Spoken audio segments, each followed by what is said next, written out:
Bonjour Michel-Édouard Leclerc. Bonjour à vous. France Info se penche aujourd'hui sur la consommation des Français cet été. Selon le cabinet Nielsen IQ, spécialiste de la grande distribution, en haut des achats, il y a les barbecues, le surimi, les glaces. C'est aussi ce que vous constatez dans vos magasins ? Oui, il y a un petit défoulement là. Un petit défoulement. Un petit défoulement. La consommation était plutôt morose au premier trimestre et même ces derniers mois. Et là, ça a l'air de reprendre avec... en France, on appelle ça la canicule. De ma Bretagne, on appelle ça le temps chaud. Et c'est vrai qu'on sort les ustensiles, quoi. Donc, ce dont vous avez parlé est réel. Hein. Il y a les deux extrêmes, du rafraîchissement, mais aussi la vie dehors, quoi. Donc, on consomme... facile, c'est le retour des apéros aussi, ça faut dire ce qui est. Bien sûr. Et pas toujours avec modération. Et puis, mais il y a aussi Qu'est-ce qui marche le mieux, chez vous, à part ces dans produits l'alimentation, stars de l'été? c'est les choses faciles à faire. On arrive, on n'a pas envie de se retaper des grands dîners et tout ça. Donc c'est tout ce qu'il faut pour faire des salades, y compris des fruits, du poisson. Ça marche bien.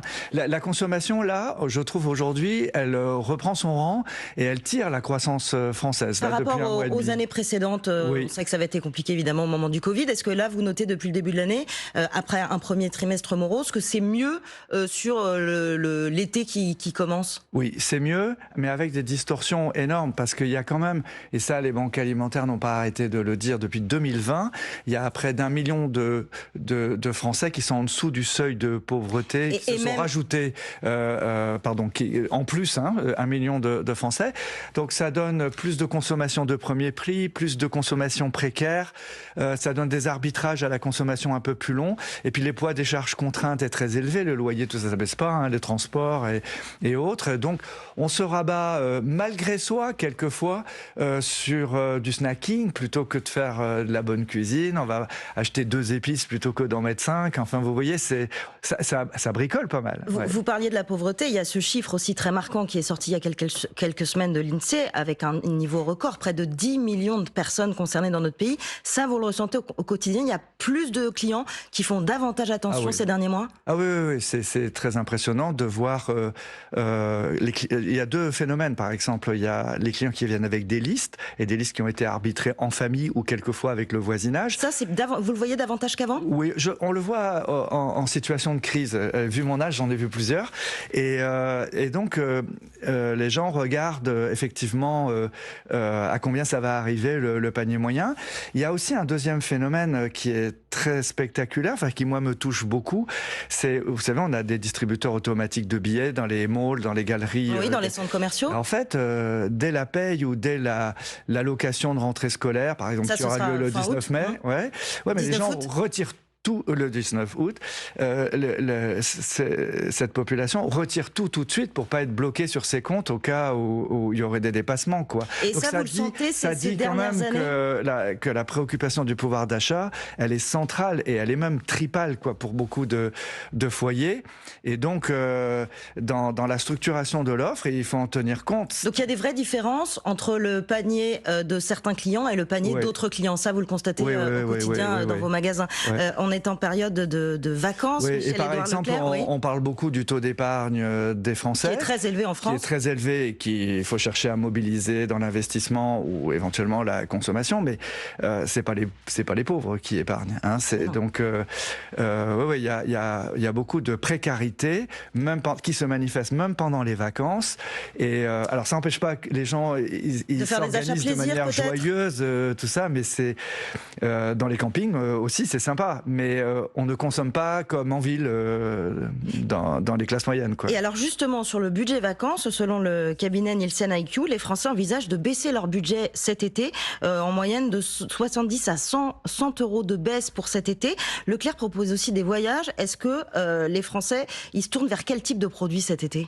Oui, alors les voyages reprennent. Il y a beaucoup de voyages intérieurs ou de location, de Airbnb, de camping caravaning, ou de location tout simplement d'appartements à la montagne plutôt qu'à la mer quand la mer est trop chère. Donc, mais ça, pour septembre, c'est plus 10% chez Leclerc Voyage. Donc il y a un engouement. Et c'est possible de casser les prix sur des vacances ?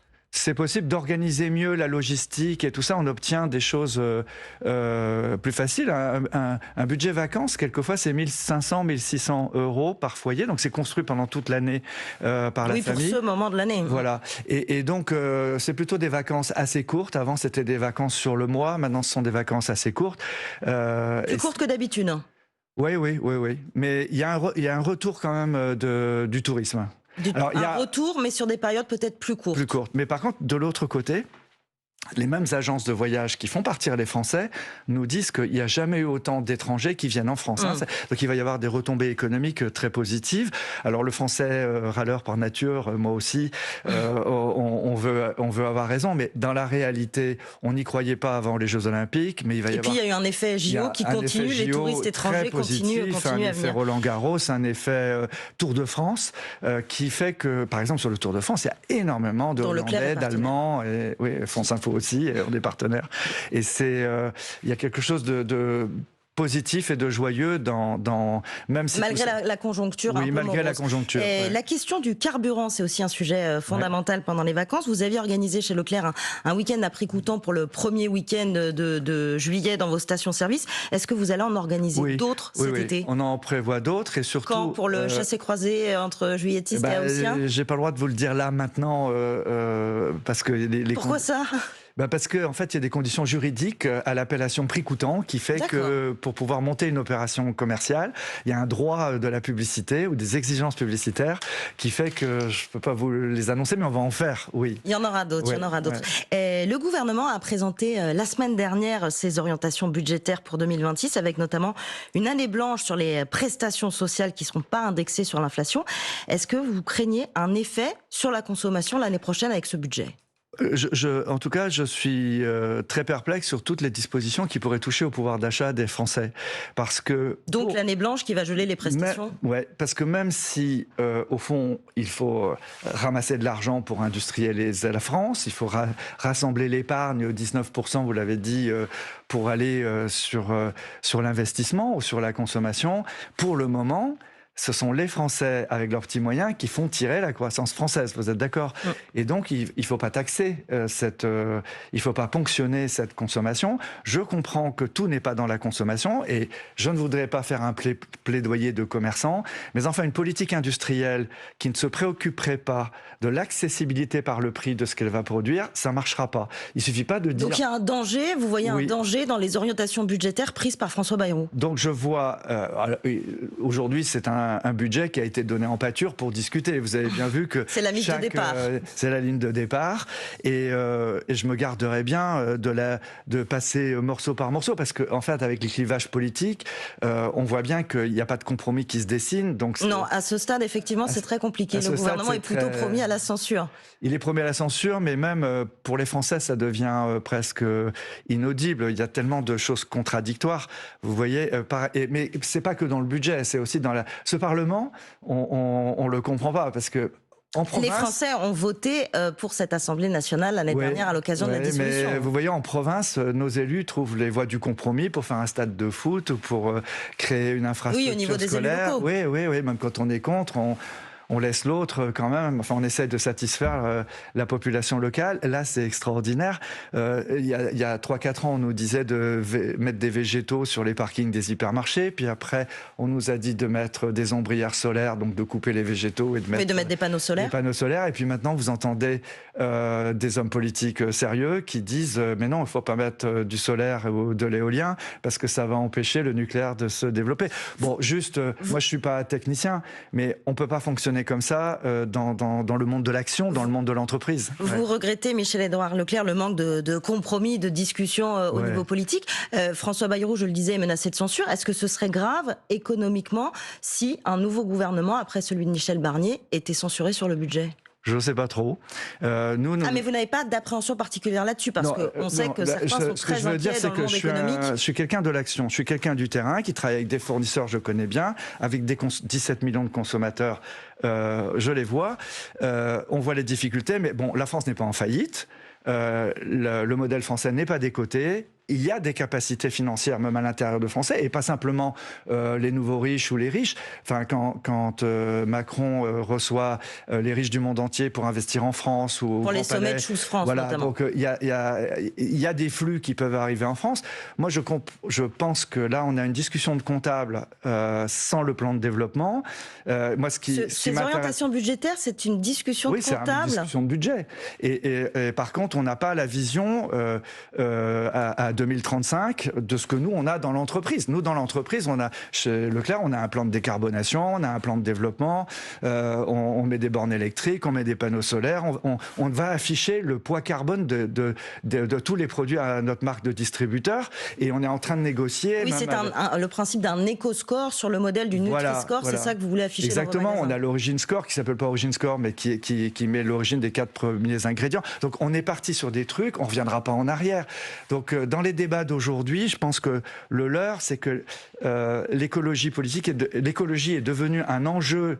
Je suis pour, je suis contre, selon le parti auquel on est. Oui, on va avoir l'occasion d'en reparler. Je ne crois pas à ça. On ne reviendra pas en arrière. Donc Michel-Édouard Leclerc, sur les annonces, les orientations de François Bayrou budgétaires, il est question de supprimer 2 jours fériés. Je me souviens que l'an dernier, vous étiez contre la suppression d'un jour férié. Est-ce que 2 jours fériés, vous trouvez ça acceptable aujourd'hui quand François Bayrou en parle? Mais j'ai du mal à imaginer ce que ça produit positivement. Parce que on voit bien l'idée. Plus d'activité pour les entreprises, c'est le calcul du gouvernement. Mais est-ce que j'aimerais bien avoir les chiffres de ce que aussi les jours fériés rapportent aux entreprises.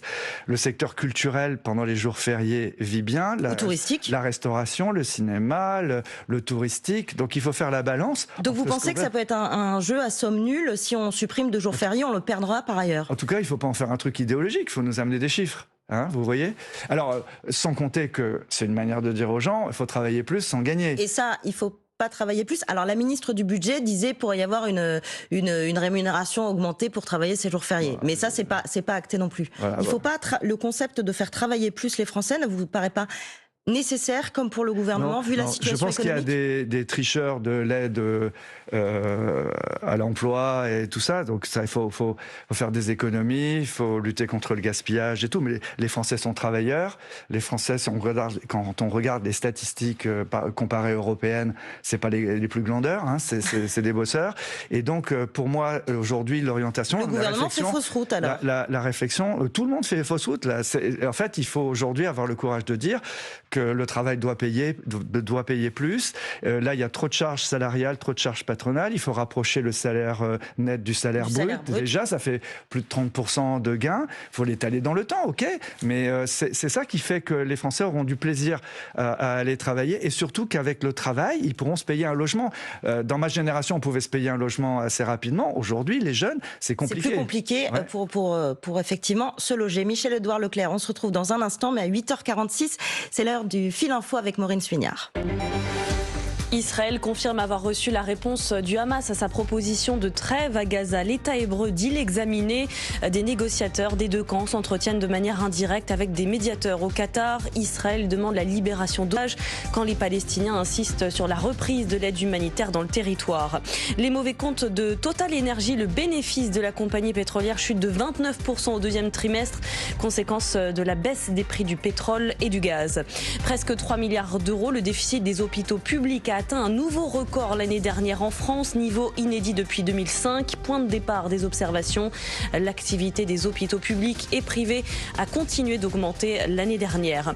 Une vigilance orange est toujours en cours dans 14 départements français pour un risque de pluie-inondation.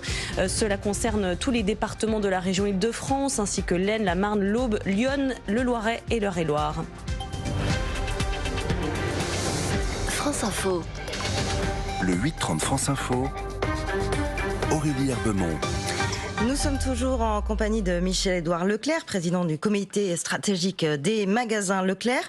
Michel-Édouard Leclerc, le budget de François Bayrou ne met pas vraiment à contribution les entreprises, alors que cette année, il y avait eu une taxation exceptionnelle des plus grosses. Est-ce que vous dites, nous, chez Leclerc, on est prêt à participer à l'effort de redressement des finances publiques ? D'abord, les redressements des finances publiques, il doit venir des gestionnaires de l'État. L'État fait des efforts aussi d'économie. Je ne sais pas. Voilà, je ne sais pas et je ne sais pas où. Donc, avant de reverser de l'eau... il va y avoir le non-remplacement d'un fonctionnaire sur 3 partant à la retraite, 3000 fonctionnaires supprimés à partir de l'année prochaine, et les budgets des ministères sont amputés. Donc, l'État fait un effort. Je ne sais pas. J'insiste là-dessus. Je lis mes journaux, je lis mon Télégramme et Ouest France quand je suis à Landerneau, je lis les journaux nationaux, je vois bien que c'est proposé dans le débat, mais je ne sais pas ce qui reste à la fin de ça. Ça fait 3 ans qu'on discute du budget. Les dépenses de l'État français ne cessent de croître, et donc je ne sais pas... Alors là, elles vont diminuer. Aujourd'hui, elles ne cessent de croître, elles ont augmenté. Et donc, la première chose, c'est de faire des économies dans les dépenses de l'État, mais pas des économies bébêtes, c'est peut-être des réallocations. Par exemple, moi aujourd'hui... C'est ce que va faire l'État, mais François Bayrou dit tout le monde doit participer à l'effort, sauf que les entreprises sont relativement épargnées. Vous voyez, c'est ça un débat comptable. On ne sait pas un effort... Pour lancer quoi?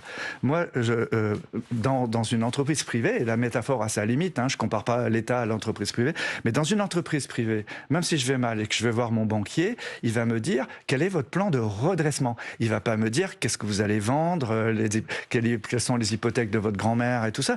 Il va dire vers quoi vous allez vous développer. Donc, développement. Donc là, le président de la République, pendant qu'on discute d'économies de quelques milliards, engage le pays, et je crois à juste titre, comme tous les autres pays européens, sur des plans à centaines de milliards pour la défense et la sécurité.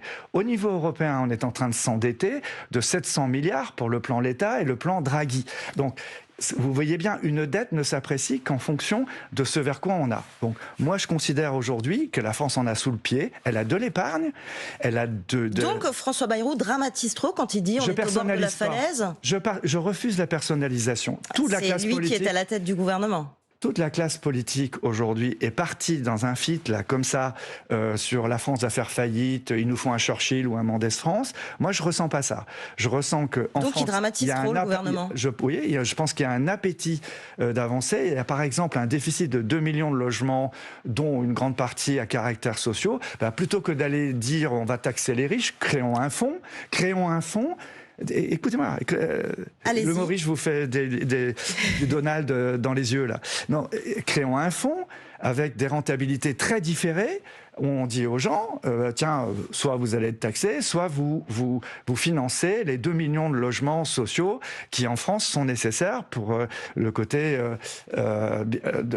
et ça fera marcher le bâtiment et les BTP en France. Nous avons des réseaux. Il faut faire plus d'investissements plutôt que d'être sur une posture défensive, bien sûr, économiquement et financièrement. Bien sûr, parce que c'est dans une boîte, et je sais que la métaphore est limitée, mais c'est l'accroissement du chiffre d'affaires qui écrase les coûts de production, les coûts d'amortissement, etc. Donc, il faut que la Maison France retrouve une croissance nécessaire, pas n'importe quelle croissance, mais on a des besoins sur l'hôpital, on a des besoins sur l'éducation nationale, on a des besoins sur le logement, le logement, et ils sont concrets, c'est du dur. Donc il y a des actifs derrière. Donc, il ne faut pas avoir peur de s'endetter, de constituer des fonds. Mais pour de bonnes raisons. Michel-Édouard Leclerc, vous parliez des plus riches. Le gouvernement promet une forme de contribution des plus riches. C'est quoi c'est pas du tout précis pour l'instant ce que prévoit le gouvernement. Il faut que les plus riches participent à l'effort. À quoi? L'effort de redressement des finances publiques. Mais les trous sont pas bouchés. Donc, vous aviez dit d'ailleurs il y a quelques mois que vous étiez prêt, vous personnellement, à payer plus d'impôts, mais si vous saviez vraiment que les impôts étaient bien utilisés.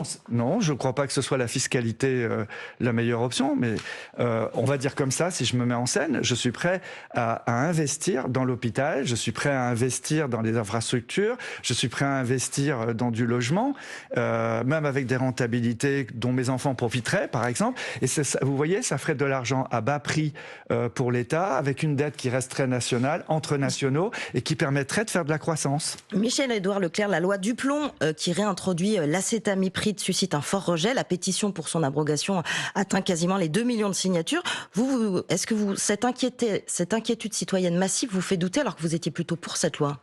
J'étais pas pour cette loi, non, mais en fait, là aussi, c'est pareil, la politique prend la place de la science et donc à un moment donné, il faut vous imaginer quand vous êtes consommateur dans un magasin et qu'on vous... Il y a des produits avec de l'acétamipride chez Leclerc, j'imagine, puisque tous les Européens produisent avec de l'acétamipride. J'en sais rien, d'accord. Vous ne savez pas? Non, parce que c'est marqué nulle part.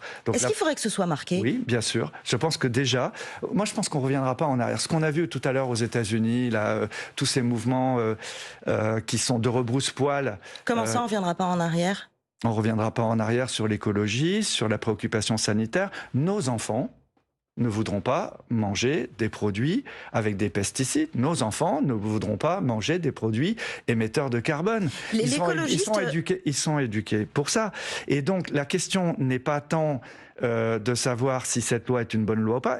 Les scientifiques, ils disent que c'est interdit ou c'est pas interdit. Si c'est interdit... Les agences européennes, à ce stade, disent que c'est autorisé jusqu'à 2033. Alors, si c'est autorisé, on n'a pas à emmerder les agriculteurs. Par contre, si c'est pas autorisé en France et que c'est pas bon pour la santé, il faut obtenir la même chose en Europe. Sinon, ça peut pas être la France toute seule. Non, il faut que les Européens aussi, et il faut que les écologistes adressent le même discours qu'ils tiennent par pétition en France aux autres pays européens. Sinon, ça crée des distorsions entre agriculteurs. Merci Michel-Édouard Leclerc.